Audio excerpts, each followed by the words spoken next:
I want to talk about who's involved and why in the policy-making environment. And this is the first segment of that discussion as we go through. Now, there are going to be a couple of things that we look at as the quote unquote players in the policy process. And here's a model of that. We have what we can call a system, which are those people who influence the governmental decision makers. And then we have those people that we might call the black box of politics, which are the government officials. So the inputs into the system would be citizens, interest groups, political parties, state and local governments. They carry out a lot of the policies for the federal government and therefore have a lot of input into the ways that these programs are created, structured, and implemented. And finally, the media provides feedback to citizens and others about how the government is actually functioning that helps us understand the way the political process works. Now, of course, we've got our three different branches of government at the federal level. So we have Congress split in the bicameral legislature between the House and the Senate, the president, and we can take a look at both of the White House staff, which are those people that are directly responsible to the president, really kind of their political appointees or those people who are pushing for the president's agenda. And then the executive agencies, which exist regardless of who the presidential administration is, they are headed by political appointees, but with lifetime or with bureaucrats who will live beyond and work beyond the individual president's term. And then finally, we have our judicial system. So these are the players in the policy process. Now, let's work our way through how all of these play a part in the system of American government and American public policy. Now, first and foremost, when we talk about citizens as being the primary influence on public policy, that is because of the idea that we have a representative government in the United States, a democracy in which the citizens control the government doesn't control the citizens.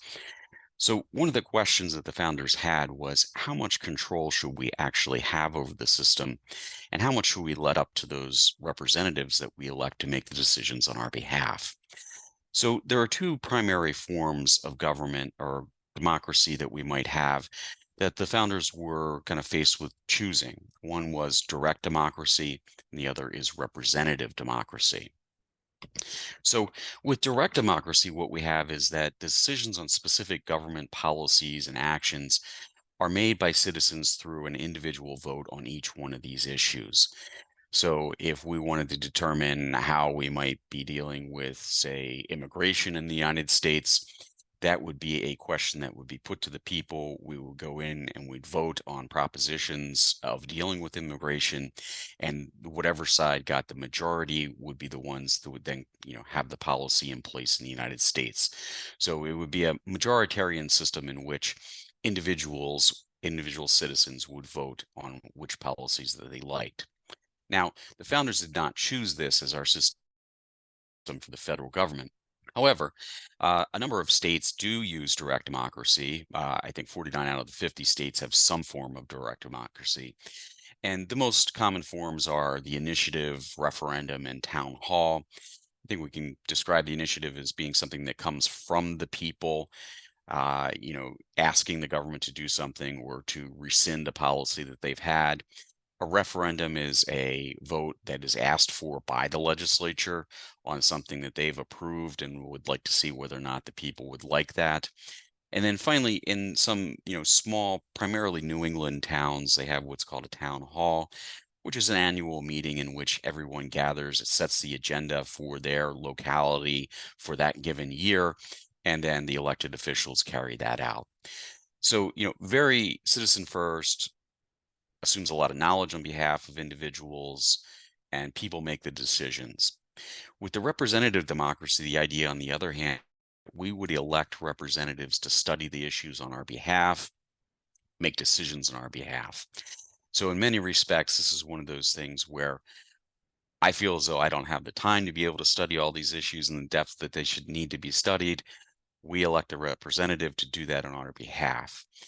And they also kind of compromise on issues, hear from other representatives, and try to find something that's good for the country in an ideal representative democracy. Now, the beauty of that then is that how do we hold these people in check? Well, we have an election every 2 years for United States House of Representatives. We have elections every 6 years for members of the United States Senate. So while those people are off doing their duties for those 2 or 6 years, we then evaluate whether or not they've truly spoken on behalf of us by voting in elections and confirming whether or not we want that person to come back, or whether or not we want to replace that person with someone else. Now, the big question that we have to ask ourselves, elections are the key focal point of keeping our representatives accountable to the people in American democracy. The question is, do elections really tell our elected officials how to vote on individual issues of public policy? And that's what we're really interested in as we discuss how public policy is made. Now, there's a lot of statistics out there that we can point to that are, I'd say, not particularly positive on Americans' understanding of American government. So, we just talked about the three branches of government. This is a poll taken by Annenberg Public Policy Center, a very well-known and prestigious research center at the University of Pennsylvania in Philadelphia. And they do this, every couple of years. They ask about people's knowledge. And what we see is that only 47% of Americans could name all three branches of government, and 25% couldn't name any of the branches. So, when we drill down and really try to understand what people know about policy, well, we're starting with a base in which people don't even really know how their government's structured. The percentage of people that can name all three branches is 47. 18% can name two branches, 11% one, and again, a quarter could not name any. Our civic knowledge kind of varies depending on the issue that we have at hand. So most people understand that a Supreme Court appointment is a lifetime appointment. Most Americans know what determines the number of House representatives that a state gets.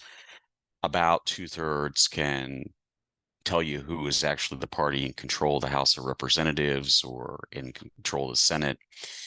But when we talk about things like the length of a full Senate term, less than half, who chooses the president if the Electoral College is tied, which would be the House of Representatives, only about 40%. So there's a real basic kind of misunderstanding or lack of information about how our government actually functions in the United States.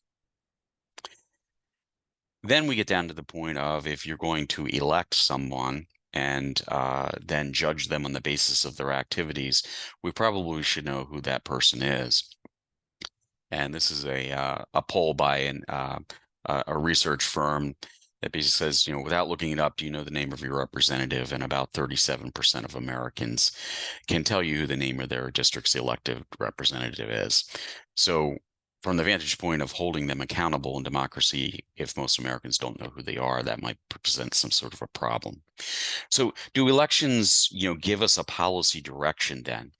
And there's two ways to think about this, but in general, yes, right? So people have a package of impressions that they have of candidates, of political parties, and know what's important to them, and then kind of apply that to the way that they vote.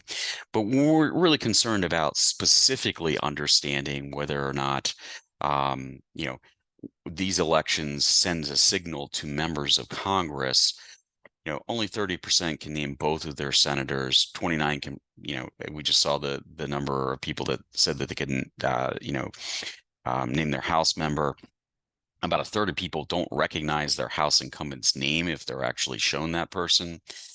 And of the people that do recognize a House member, only 1/7 can recognize a specific vote on a piece of legislation that their member of Congress has engaged in. So we don't have a lot of, information. We don't know a lot about what our representatives actually do when they're in Congress. It's really just a general impression that we have.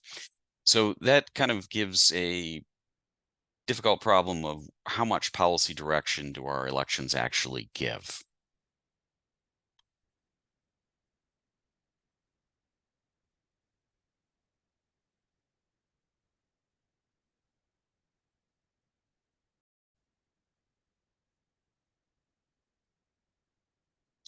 This leads us to the question of, do elections really equal policy direction? And, the problem is ignorance of candidacy policy positions, ignorance in general of policy issues. Most people don't know a whole lot about the details of policy. Another thing is, when we vote for an individual in a campaign, not all the issues that are going to come about are actually put to the voters. There's only a small package of issues that's important at one time, and other issues can arise between elections. So, for example, in the 2020 presidential debates, as we looked at Trump versus Biden, not an issue about, whether or not there would be a war in Ukraine, or whether or not the Israel-Gaza war would be important to American foreign policy, right? These are things that kind of arose in between the elections. The same thing with 9/11. Foreign policy was really not an issue in the elections of 2000. So things arise. How do we get the policy signals from elections if things happen in between the cycles? And then the final thing is, very few of us agree with every politician on every issue. So we have one vote to elect a person or not to elect a person. And, you may agree with that person on 12 issues, the other one on 9 issues, and you make the call to take candidate X that you agree with on more issues. But it doesn't necessarily mean that you agree with that person on absolutely everything, because there's this package of issues out there. So, you know, in sum total, there's kind of an overall broad policy direction. But when it comes to specific issues, we don't see elections being particularly, relevant.